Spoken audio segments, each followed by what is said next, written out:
Hi, my name is Nacho, welcome back to the channel, and before you ask, I am dealing with a nasty eye Hello there. infection, hence the patch, but I promise I won't make too many pirate jokes. Now that we've got that out of the way, we can go into the video, so are you ready, kids? I can hear you! If you're one of the 4 people who checks the community tab of this channel, you'll know that I had to take some time off to teach baby penguins how to tap dance. And while I was busy teaching this guy called Happy how to shuffle ball, a question invaded my mind. Why do redheads keep being replaced by black people? One of the questionable meme communities that I belong to has a very classic joke. For every redhead character ever created, there's a Netflix counterpart. And with some old IPs being rebooted, again, for some reason, go watch my videos on that franchises for the love of God, and upcoming films and shows like The Little Mermaid and Teenage Mutant Ninja Turtles having their main characters race swapped, and the first one being absolutely ratioed by the public, you could say that the more things change, the more they stay the same. Now, I love redheads. I find no other statement more true than Tormund telling the Hound, Fighting's better. Fucking oops, no, not that one. Gingers are beautiful. We are kissed by fire. Just like you. And they are light color eyes, flaming hot hair, an incredible weakness to sun rays. Redheads are a gorgeous part of humanity and they could be considered a bigger minority than most. Here are some numbers for you. Less than 2% of the world's population are natural born redheads and 0.17% are natural born redheads with blue eyes. my favorite. So it shines a brighter light on why most production replace them with black folk in the name of diversity and inclusivity. I'm no mathematician, but if you show me the statistics, I say that the group that needs most representation is the former.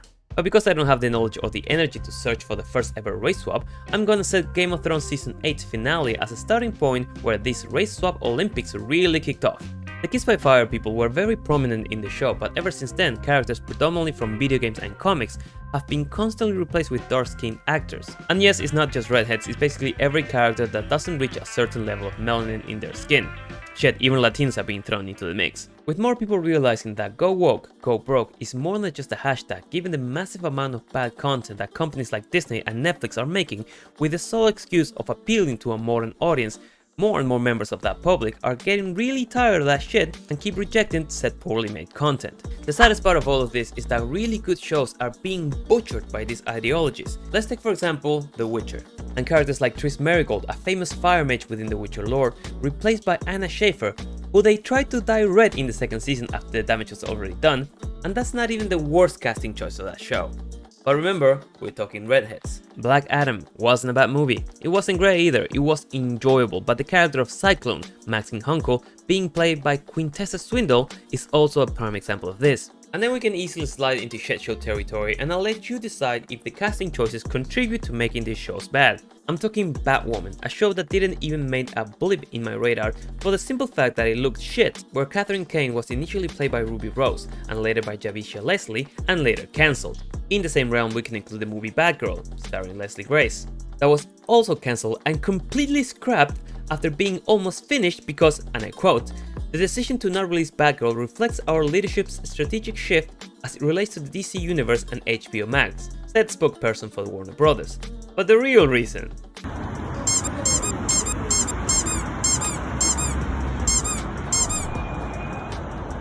One of my earliest superhero childhood crushes was Starfire from Teen Titans. You know where I'm going with this, don't you?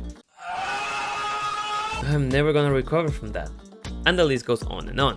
Now, I agree with a prominent YouTuber in the black community, Young Ripa, when he says that productions are giving black folk the scrap of legacy characters. It doesn't feel like they're after the best interest of representing them when all they're doing are having them play characters that are known by fans to be of another ethnicity, only to drive views through hate baiting. The most recent and blatant example of this is Peter Pan and The Little Mermaid.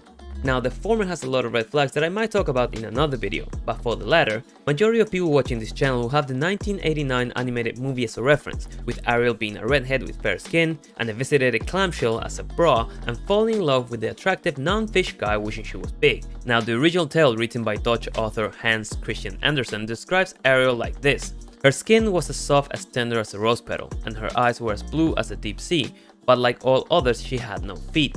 Her body ended in a fishtail, but with no mention of what her hair was like. So Disney took it upon themselves to make it red, and it's been known to be such ever since. Fast forward to the live action. The ratio every single trailer and teaser this movie had makes you wonder even more why the persistence from Hollywood to keep making changes like this.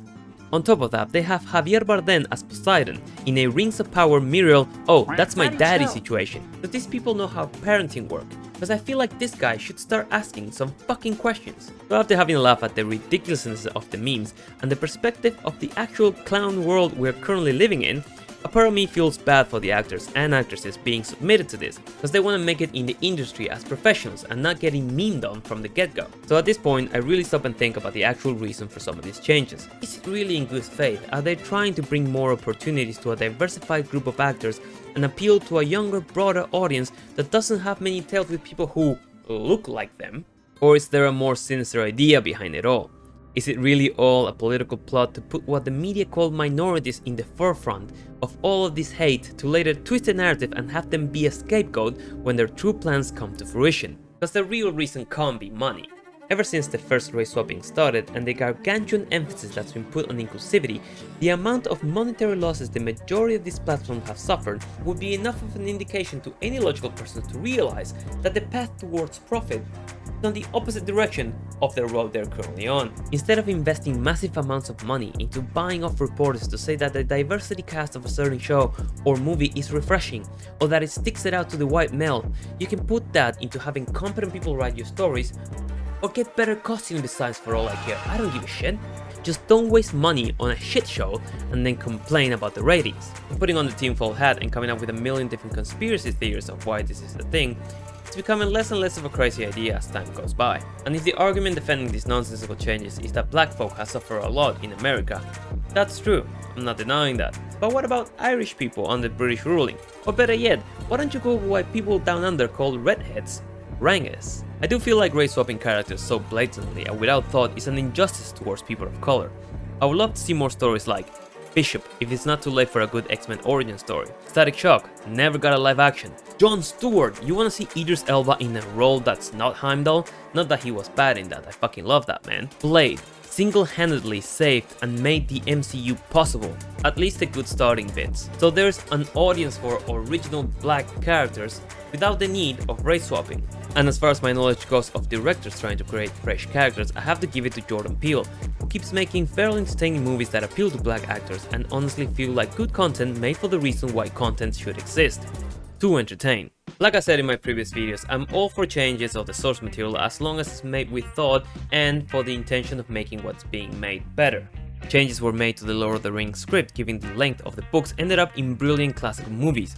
Despite the horrible setup of Ironheart that was Wakanda Forever, Namor and the Talokans were not bad as a pseudo-Aztec underworld society, despite Namor being played by an Hispanic actor. So why does Hollywood hate redheads? I don't fucking know. All I know is that they need to be left alone, as there are already so few of them, and they are beautiful, so let's have them back into the big screen. That would be nice. But if you watched this far into the video, leave us a like, let me know in the comments down below who is your favorite redhead character of all of TV history. And as always, I've been Nacho, hope you enjoyed the video, and before you go, let me tell you about the Avengers Initiative.